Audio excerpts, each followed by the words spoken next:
2 weeks ago, I was sitting at the kitchen table with my wife, Katya, and we were talking about what I was going to talk about today. We have an 11-year-old son. His name is Lincoln. He was sitting at the same table doing his math homework.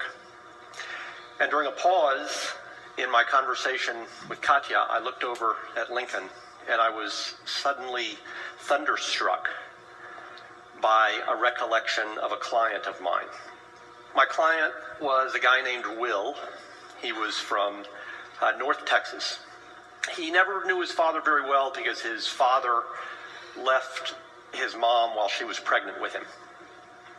And so he was destined to be raised by a single mom, which might have been all right, except that this particular single mom was a paranoid schizophrenic. And when Will was 5 years old, she tried to kill him with a butcher knife. She was taken away by authorities and placed in a psychiatric hospital. And so for the next several years, Will lived with his older brother until he committed suicide by shooting himself through the heart. And after that, Will bounced around from one family member to another until by the time he was 9 years old, he was essentially living on his own.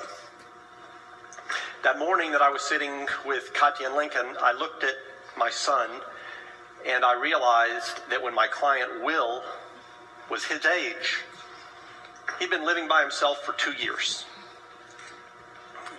Will eventually joined a gang and committed a number of very serious crimes, including, most seriously of all, a horrible, tragic murder.